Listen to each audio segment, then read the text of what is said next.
Du masque de Toutankhamon au trésor des pharaons de Tanis, l'or d'Égypte a toujours fasciné. Pourtant, si les objets en or et les fastes de la cour égyptienne sont bien connus, l'origine de ce métal garde toute sa part de mystère. Un texte de l'époque tardive fait tout de même entrevoir l'horreur des conditions de vie des ouvriers dans les mines et décrit avec beaucoup de détails comment cet or était extrait à grand-peine du désert. Une équipe d'archéologues part sur les traces des premiers chercheurs d'or.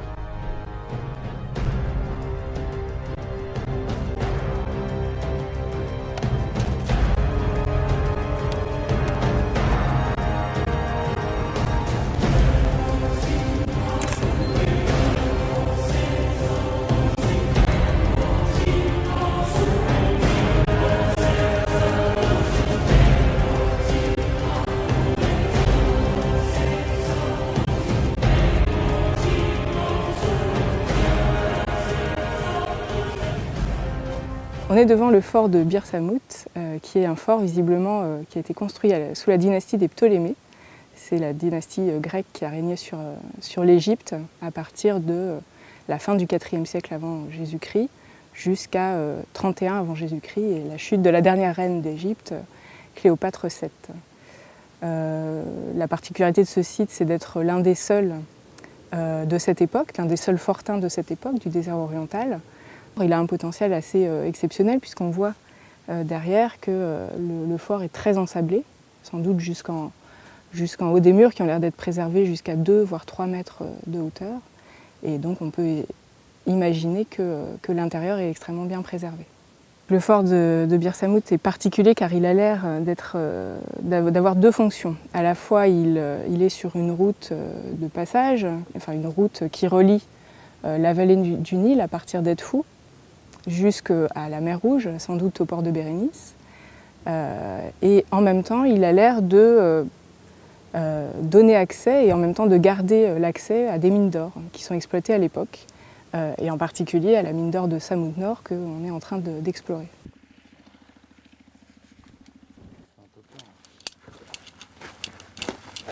Nous sommes ici dans le filon principal de l'exploitation de Samout Nord.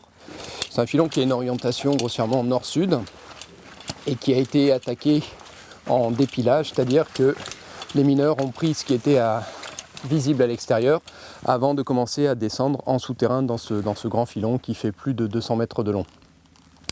Il se compose en plus de 4 puits que nous avons commencé à visiter, des puits qui font entre 40 et 60 mètres de profondeur.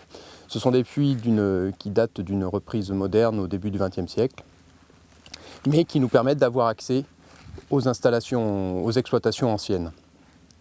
Ce filon qui a été exploité à ciel ouvert, nous allons le topographier afin d'obtenir au final une représentation en 3 dimensions de cette exploitation, ce qui va nous permettre de proposer une première estimation de la quantité de quartz aurifère qui a été extrait de ce gisement, et au-delà donc de la quantité d'or qui a pu sortir de cette mine entre le 4e et le 3e siècle avant notre ère.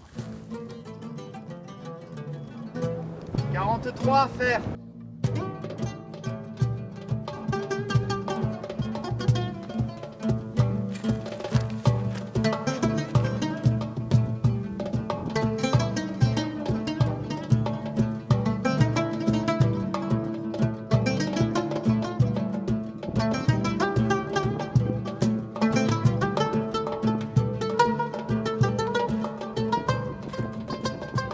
Un départ de galerie visible à la surface a été dégagé.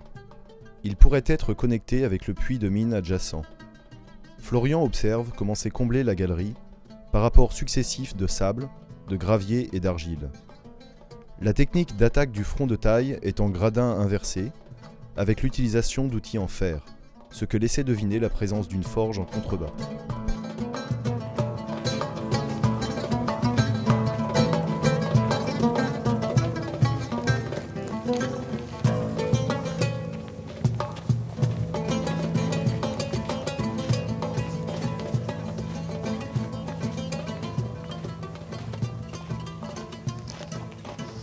On se trouve ici dans le plus grand bâtiment de Samout et on commence, après 3 semaines de fouilles, à comprendre un peu mieux l'organisation des pièces et la distribution des espaces. Et on a fouillé très récemment cette cuisine qui nous donne des informations, notamment avec ces 3 fours et ce grand four un petit peu en exèdre. On va continuer les fouilles dans cet espace qui pourrait être une salle à banquet qui a été partiellement détruite, comme le reste du nord de l'aile ouest par les bulldozers de la compagnie minière, comme on peut le voir à cet autre endroit. On voit aussi plus bas le dégât des bulldozers. La compagnie minière est venue en juillet dernier pour faire des carottages. Donc elle a construit des plateformes ici, on voit les traces de carottes, pour connaître la teneur en or du filon. En contrebas du fort, à proximité du filon, on retrouve les installations minéralurgiques, à savoir à gauche ce qui devrait être une citerne, et puis un petit peu en contrebas, les laveries. Malheureusement, comme on le voit ici, cet espace a été largement endommagé par la compagnie minière. En arrachant l'angle nord-ouest du bâtiment, les bulldozers ont fait apparaître la structure interne. Et on voit ces murs avec ce parement interne et externe, le blocage intérieur, et puis cet enduit qui court le long du mur, ainsi que le niveau de sol qui apparaît très clairement dans la coupe. On se retrouve ici encore dans le fort, avec une succession de pièces qu'on peut observer, et notamment ces dortoirs ou ces ateliers, ou même peut-être ils avaient les 2 fonctions en même temps. Puis la pièce suivante, qui était la pièce du gaffir, le surveillant, puisque les populations qui vivaient ici étaient une population de prisonniers, et puis un autre dortoir atelier plus au sud.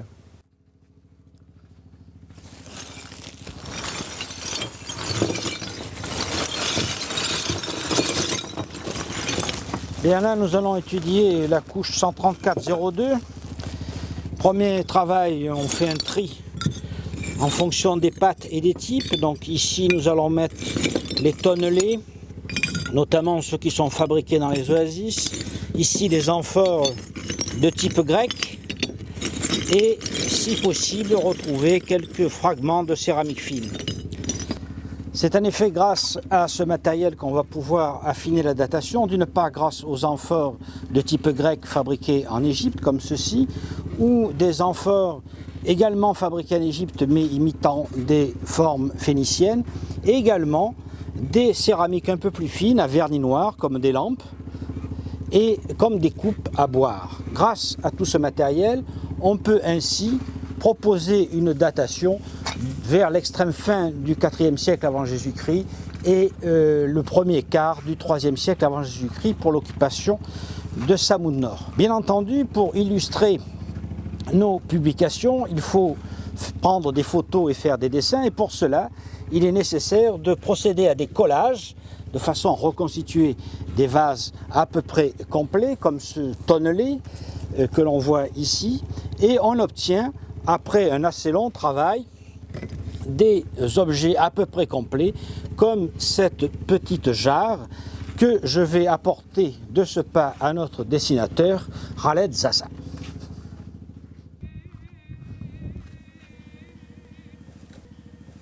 Khaled, je t'ai apporté une belle urne à dessiner là.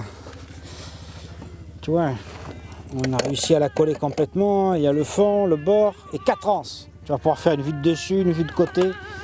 Ça rend un très bon dessin.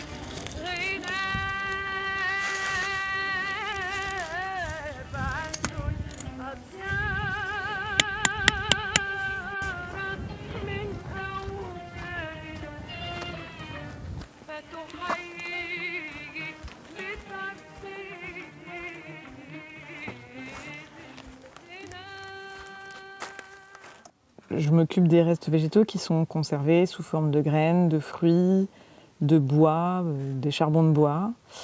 Et Et mon objectif, c'est de les retrouver, de les identifier. Et tout ça, ça me sert à essayer de connaître ce que les gens mangeaient, quel bois ils utilisaient pour se chauffer, comment ils faisaient pour s'alimenter, toutes les relations entre les hommes et les plantes. Les habitants du fort se nourrissaient principalement de céréales.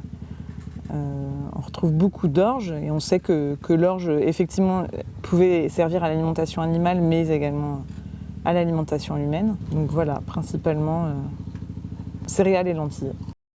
À la fin de la journée, Jean-Pierre et Hagag font une découverte rarissime. Posée sur le sol, une porte en bois commence à se dessiner sous les truelles. Évidemment, il s'agit d'un élément extrêmement fragile. Le souffleur permet de le dégager en douceur, en gardant le plus d'informations possible. Seul un milieu extrêmement aride comme celui du désert permet de conserver de tels objets. Une fois la porte dégagée, il faut la dessiner et la relever minutieusement. C'est là que la photogrammétrie intervient. Mais qu'est-ce que c'est la photogrammétrie ? La photogrammétrie, c'est la création à partir d'une série de photos d'un modèle 3D.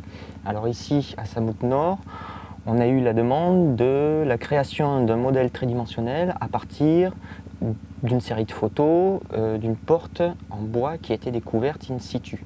Le principe de la photogrammétrie, il est simple. Il se base sur le principe de l'œil humain, c'est-à-dire qu'à partir de deux points de vue différents, on va extraire un point dans l'espace. On voit déjà que le logiciel nous a positionné en bleu, c'est la position exacte dans l'espace de l'appareil photo. En même temps, le logiciel, en cherchant des zones identiques, a créé ce qu'on appelle des points homologues, c'est-à-dire qu'il a créé un premier semis de points avec des points identiques.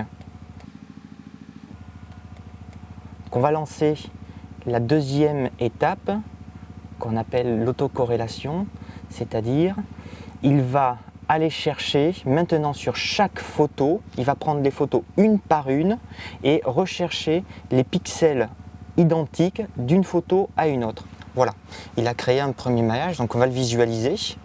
On va passer à la dernière étape, c'est-à-dire le texturage. Donc sur ce maillage, sur ce volume, on va aller plaquer nos photos. Voilà le résultat final. On obtient un document de qualité photographique. On a notre modèle 3D. Aujourd'hui, l'équipe veut en savoir plus sur la mine. Florian, Adrien et Joseph, qui sont à la fois spéléologues et archéologues, s'apprêtent à explorer les puits et les galeries de la mine.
Adrien va faire la photogrammétrie des galeries.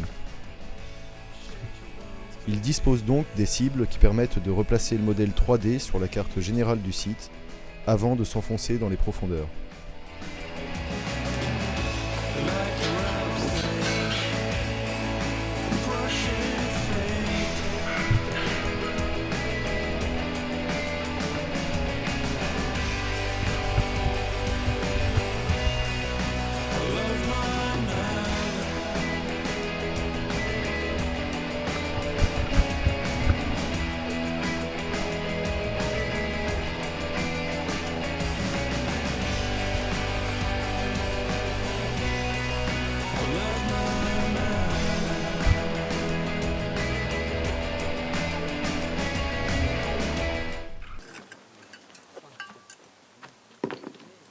On retrouve Jean-Pierre à Bir Samout. Avec la deuxième partie de l'équipe, il a commencé les fouilles et entrevoit déjà un peu l'histoire du fort. Bien, nous avons devant nous la stratigraphie du dépotoir qui en quelque sorte raconte une partie de l'histoire du fort. D'abord la construction lui-même du fort avec ce mur contre lequel s'appuie une dune de sable dans un premier temps.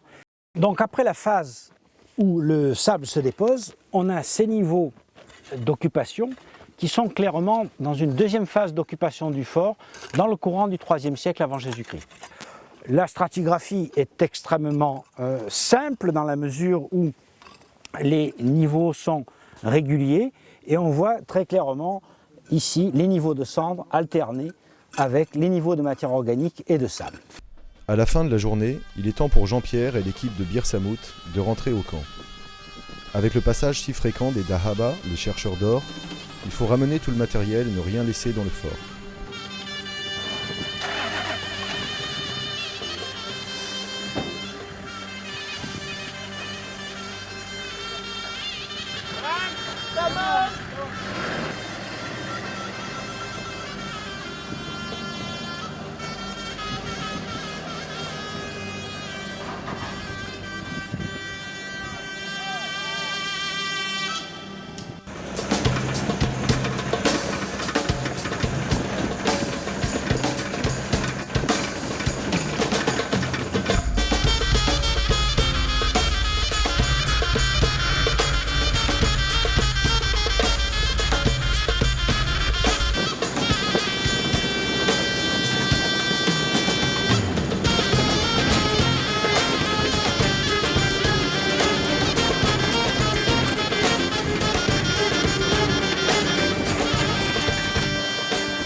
Bir Samout et Samout Nord étant éloignés de 4 km, le rituel est le même tous les jours.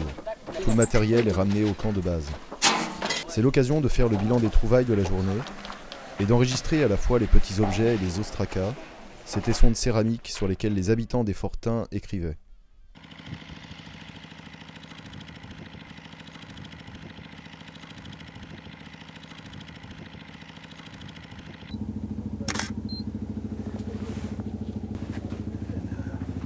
Ce qu'on fait ici, c'est la photo de tous les ostracas qu'on trouve. Ça s'est fait ces jours-ci, au numérique évidemment, comme tout. Et on le fait 2 fois. Une fois en couleur et une fois en infrarouge. La photo infrarouge pour les ostracas a vraiment été une révélation pour la lecture, surtout dans un site comme ici où ils sont très délavés. Ça permet de voir un peu à travers la crasse et en plus de monter le contraste sans perdre des détails. Et ça nous a vraiment changé la vie sur le chantier. On peut travailler plusieurs sur le même texte, sur l'écran. On voit beaucoup mieux que sur l'original. Et c'est surtout ça aussi qu'on publie après. Chaque soir, le même rituel. Hélène, papyrologue, spécialiste des textes en grec ancien, est aux commandes. L'équipe se met au travail pour déchiffrer les ostracas trouvés dans la journée. Ce n'est qu'avec l'aide des yeux experts d'Hélène et d'Adam que l'encre effacée prend du sens et que l'histoire du site ressurgit.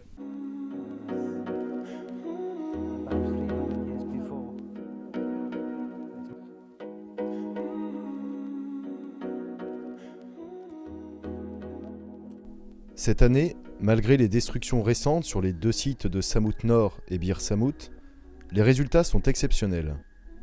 La traditionnelle photo d'équipe clôt ce mois passé dans le désert. En espérant retrouver le chantier sans dégâts supplémentaires, les archéologues reviendront l'année prochaine dans le désert oriental pour de nouvelles découvertes.